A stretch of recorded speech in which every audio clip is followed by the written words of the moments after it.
Hello, it's Nathaniel Hawthorne, but you can call me Nate. Now, before I bless your ears with my beautiful, awe-inspiring, breathtaking film, let me divulge the outrageous origin story of my movie, The Scarlet Letter. Long ago, I blessed my hometown of Salem, Massachusetts with my presence, and upon my arrival, the people of Salem would immediately recognize my talent and prestige, and give me an esteemed governmental position. During my time back in Salem, the dull, monotonous governmental position would desecrate my artistic soul and writing abilities. However, a beacon of light in my gloomy existence was cast upon me when I stumbled upon the redoubtable Scarlet Letter, the symbol of sin, on a cold, Dude! Shut up! No one cares! But No! fine, we'll just get on with the story. It starts at a jailhouse of misery and sorrow and sin that our heroine would experience for her disgusting crime. However, right out of the dark jailhouse, the sun cast its ray on a single rosebush. It's almost as if the rosebush symbolizes the sweet moral blossom that can be found upon a tract of human frailty and sorrow.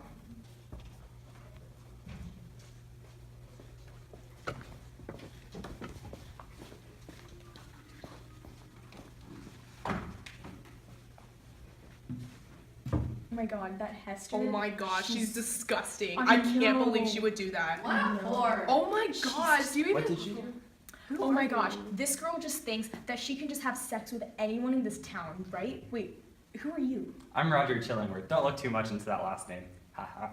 Looking at Hester was two guys. A governor, who is really unimportant, and the Reverend Arthur Dimmesdale. The governor, as I said, is unimportant, except in the later scene, he gets roasted by Pearl. Look forward to it, guys. A+ scene. Great writing on my part. However, my man, Arthur, is very important. Very important! Arthur is the priest, and everyone loves him and thinks he is holier than thou. He's basically Jesus 2.0. Unlike Hester, who everyone hates and thinks she's like a giant whore. It's almost like I'm setting them up to be foils. Hester, we're all anxious to know, who is the father?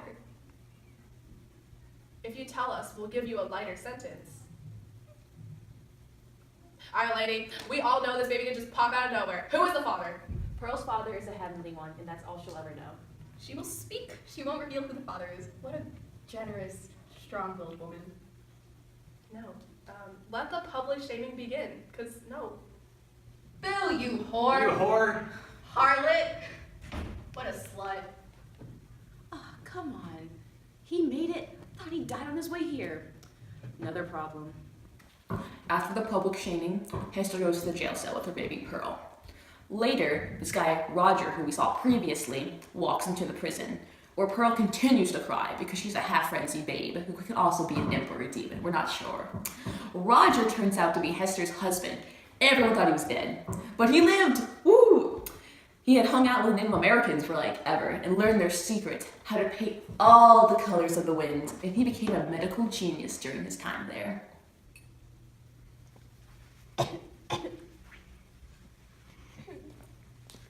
Guess who lived, whore? Give this to your babies so you won't shut up. Give my child some unknown liquid from you? I don't think so. I'm not gonna poison her. I mean, I have to exact my revenge somehow. Exact your revenge. On who? You don't know who the father is. I'll figure it out myself. You won't tell me. I have great scientific intellect besides only 2 other male characters have been introduced by this point. I'll figure out who fornicated my wife. Good luck. Man, he might actually be the devil incarnate. So my woman Hester gets out of jail and decides not to leave Salem, Massachusetts, because she believes it's her home now, and she has to spend the rest of her life there in misery, loneliness, depression, and sin. So instead, she decides to live in an abandoned cabin alone in the woods with her elf child, Pearl, and now serves as a cautionary tale to all the women in Salem as what would happen to you if you were a dirty whore. Hester decides to somewhat turn her life around by using her skills at needlepoint to create ornate and beautiful artwork, with even someone as amazing as the governor receiving one of Hester's pieces of work. However, she also hears rumors that the townspeople are going to take away her child Pearl, as they think she's a demon. So she decides to pay the governor a visit to deliver a pair of gloves and to see if her demon child Pearl will be taken away, like everyone says. Hey, look, it's the sinner, demon child. Let's throw mud at her. Now let's throw rocks instead. Okay. Yeah. Look at the floor. Oh my god. Punks, why are you guys yelling and throwing stuff at my mom? Free weirdo loser. Butthole. Get out of here.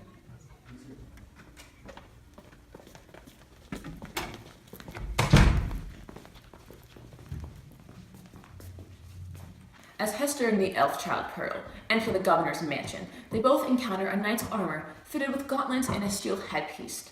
However, while Pearl points it out and sees her mother, Hester, the only thing she sees is the image of her scarlet letter. This seems very symbolic. Do you see where I'm going with this, dear readers? Hester, this is an intervention. That child is obviously a demon. No demon children in my good Christian suburbs. Hey, hold on. I promise. Pearl's not a demon child. 0% demon. 25%. And sometimes I wonder myself. But 100, I'm pretty sure she's human. Hester? I mean, sorry, don't know your name, but who's your father? Child, answer me! I don't have a father. I was made by my mother, and my name is Pearl. Thank you very much. Are you kidding me? Everyone has a father. Who is your father? I was plucked off of a rose bush by my mom. Duh. Hey, remember when I said the rose bush symbolized good things during bad times? Well, what do you know? Pearl, who said she was plucked off of the very rose bush, symbolizes the good thing that came out of the bad thing, as well as a whole bunch of other things. We'll get into that later, such as sin. That's why she's named Pearl, guys. She was a gift that emerged out of a rough situation, just like how a pearl comes out of an oyster getting sand and irritating it. What blasphemy! She, a toddler, doesn't even know who her father is? She's obviously a demon. Get her out of here. No, I'm taking her from you. no, you can't take my child away from me. She is my God. God gave me her as a present, and it's my sin to bear too for my crime of, Dude, chill. She's gonna be fine. No, you can't take her away. Or my dead body. Whoa, slow your roll there, Mr. Governor. God gave Hester Pearl, and Pearl has saved Hester. So many times. Tell me there isn't some cool sacredness about We're super that. cool. And Hester might die without Pearl. Yeah. So, we don't want that on our hands, do we? No, you don't. What? Sure. She's still really weird if you ask But we me. belong together. We do. Okay. Thank you so much. Let's go, Pearl. So Hester and Pearl left the house. On their way home, the duo was stopped by Mistress Hibbins, the town witch. Hibbins wanted to know if Hester wanted to come with her to the woods and raise the Lord of the Underworld, Satan himself. Hester decided to pass, all thanks to her maternal responsibilities to her daughter Pearl. Pearl saved her mother again, as Satan probably would have killed her, and proved Dinsdale right. Also, side note, don't you think it's pretty obvious who the father is after this interaction? Oh, you don't? How dumb are you? Are you even watching my film? Come on, man, step it up! So, while this was all going on, Arthur Dimmesdale, the town reverend, and Roger Chellingsworth, the town physician, and also Hester's husband, were sharing a house. Arthur was coming down with something, and no one knew what it was. So Roger, the best physician in the town, offered to help him, and moved in. Little did Arthur Dimmesdale know, Roger had some evil intentions. Roger was trying to figure out if Arthur was the man who slept with his wife, and was trying to get a confession from Arthur. Arthur was pretty oblivious, but he did feel a sort of chill when Roger walked in. I wonder why. Maybe it's because Roger Chillingsworth is actually the devil incarnate. I mean, seriously, who picks their last name to be Chillingsworth? That's so weird. It sounds so evil and foreboding. Chillingsworth. Also, the town's nickname for him was the Leech. That doesn't sound evil at all. Man, Arthur's just really dumb. Why did I write him this dumb? Whatever. Roger, pretty much evil. Arthur is dumb. Also, they both live by a cemetery. It's not like I'm trying to foreshadow both of their deaths or anything. No. Huh. What nice pictures. Hi, Arthur. How are you today? Feeling any better? Does that answer your question? By the way, what's that weird evil-looking plant you have there? Oh, you mean the super innocent-looking plant I have here with the weeds that could be a symbol for sin? I think you're looking a little too far into this. So you sure there's nothing you want to tell me? You know, sometimes when I'm feeling sick, it's because I have something within me that I want to get out, you know? You're creeping me out. You need to chill. I'm gonna go take a nap, and I will see you later. This is my chance.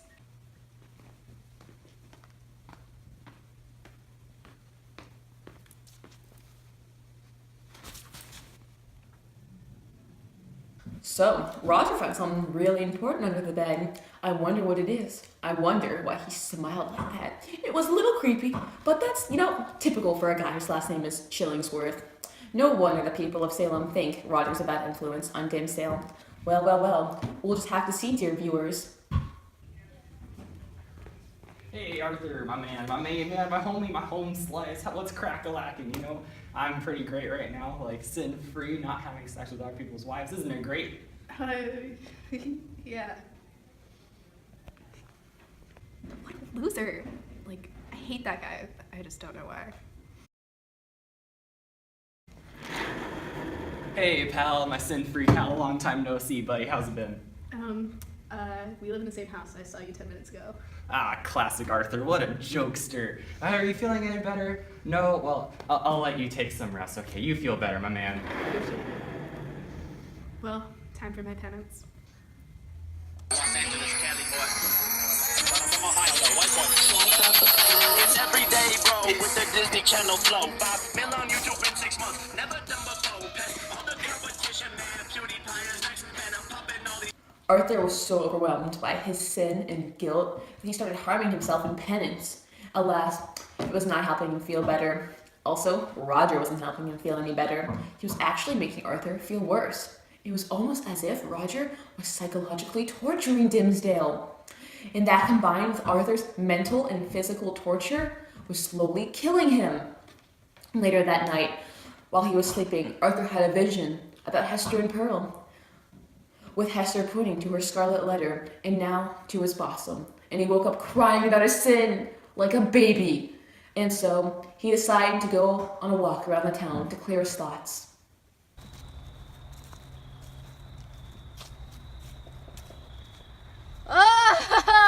Arthur, are you okay? I'm fine. I'm not expressing my repressed sin. Wow, you're a really messed up dude, aren't you? Pearl, that's rude! You can't just say that about people! Hey, are you, gonna be here with us on the scaffold tomorrow, too? Nah, I'll be here on Judgment Day, but, Hey, do you know anything about that Roger guy? He really gives me the chills. Oh my god, I do. Let me show you a picture of him.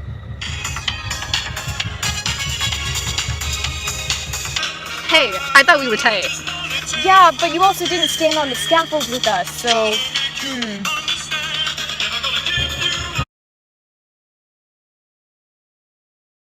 Having a giant red A in the sky. That almost feels too obvious. Can I keep that in? Whatever. You only live once. Am I right, guys? I'll keep it in. Enjoy the film. The next morning, the townspeople saw the giant scarlet A in the sky, and concluded that it stood for angel, like a heavenly angel. Given that the governor had just died and hopefully gone to heaven, it was a nice notion. However, it stood for the exact opposite of what they thought. Also, to add insult to injury, Brother Dimsdale was stopped by a townsperson who was walking around yesterday. They had found his gloves on the sinner's scaffold, and they were like, oh, the devil must have put it there. Brother Dimsdale wouldn't have ever committed a sin like that and had to stand on the scaffold. Of course, Brother Dimsdale was a dirty liar and had committed a sin, so he just felt even worse. 7 years after the public shaming, Hester has now become almost a reverend public figure in the town of Salem. She has helped so many people with her charity and has changed society's view of her. The townspeople believe now that the scarlet letter stands for Abel instead of adulterer. Oh, what a wonderful transformation the sinner has undergone. Yet Dimsdale felt the exact opposite. The devil incarnate, aka Satan, aka Roger Chillingsworth, had been torturing Arthur psychologically, and Hester had now realized that the Revenor was in deep trouble. So my man Hester goes up to Chillingsworth to confront him. Roger Chillingsworth, what do you think you're doing? I'm just collecting herbs to help heal my patient. Don't lie to me. I know you're torturing the poor Revenor. what does it matter to you? I know you have so much more you can do with your life. Besides, I even hear the townspeople might even let you take off that scarlet letter of yours. I'm only gonna take the letter off when God himself lets me do it. It's my punishment. I deserve it. But I might just tell Arthur who you really are. It's so weird how Chillingsworth changed so much. He used to be a reverend scholar, obsessed with science and books and learning, and now he's Satan. Poor guy. You know, come to think of it, maybe you're the reason why I'm so evil. I mean, had you not committed adultery, I might still be human. Don't give me that. I'll accept part of the blame, but not all of it. Maybe I wouldn't have committed adultery if you weren't such a terrible husband. First, you care more about your science than about me, your beautiful young wife. And then you send me off to Salem for 2 years by myself while you stayed in Europe. But whatever, the past is in the past. I think you can still be a good person. You need to let go of your desire for revenge. How about we don't do that, and I do get my revenge. Toodaloo. That guy. Pearl, honey, what are you doing? Are you drawing an A? Oh, honey, do you even know what the Scarlet A stands for? I think so. Is that why Brother Dimsdale always has his hand over his chest? Sort of. Do you know the reason he does that? No, I don't. That's all I know. But Mom, can you please tell me what it means? Hester considered telling her daughter about the true meaning of the Scarlet Letter. If Hester told Pearl, it might help her with some of her internal issues. But Hester decided it wasn't fair to dump all that on her small, precious child.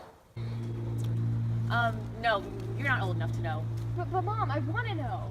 Nope, I said you're not old enough. Enough is enough. Conversation over. Let's go.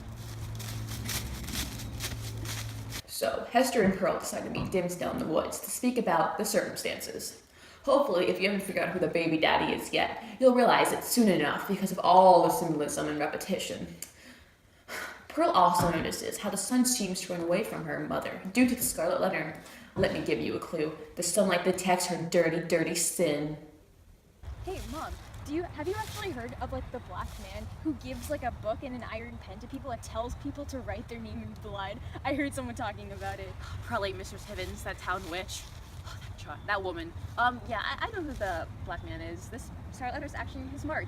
Really? Do you think that's why Brother Dimsdale always puts his hand over his heart because the black man put it there? Pearl, you can't just say things like that about people. That's so rude.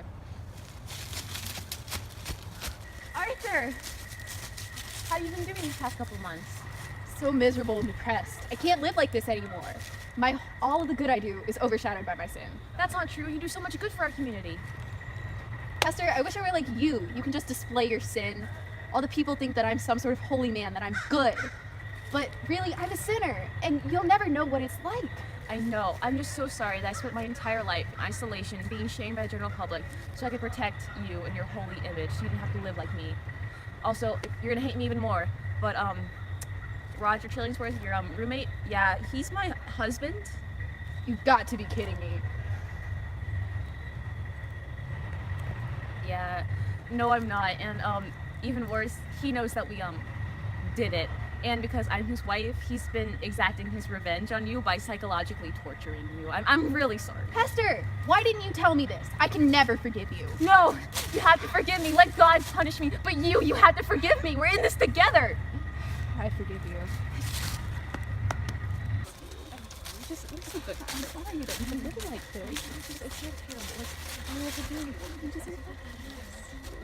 Do you think Roger will tell everybody about us? I don't think so. He'll probably keep it a secret. That way he can exact his revenge in quiet. I can't live another day in that house with him. What am I supposed to do, Hester? I have an idea. We could all move to Europe together. You, me, and Pearl. We could be a family where nobody knows who we are or what we've done. No. No. Why not? I can't leave Salem. I don't have a will to live. I would die right now if not for the fact that I'm scared what will happen to my soul if I stop being a minister. Arthur, you need to pull yourself together, man. I promise you, if we go to Europe, you'll find your will to live. Come with us. I mean, maybe in the urban environment, I could at least get some medicine. It might be good for me. Yeah, the medicine will feel so great. We can finally be free together. And when we're in Europe, I'll no longer need this anymore, and I no longer need to look like an ugly old woman. Oh yeah, I'm free, baby. Oh, you look so beautiful. Thank you, Arthur. Oh wait, speaking of us being a family together, where's my daughter? Pearl? Pearl, honey, where are you? Little did Hester know that she had created a rift between her and her daughter by expanding her social sphere to include someone that wasn't Pearl. Hester had ostracized herself from her daughter. Pearl, where are you?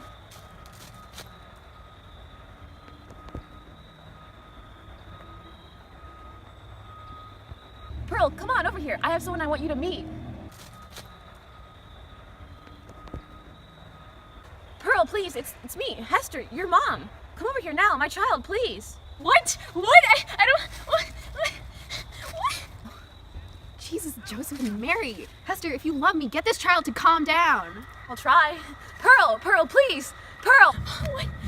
Who are you? Where's your scarlet letter? Oh, I understand. Children, they're very sensitive to changes. She probably doesn't even recognize me without my scarlet letter.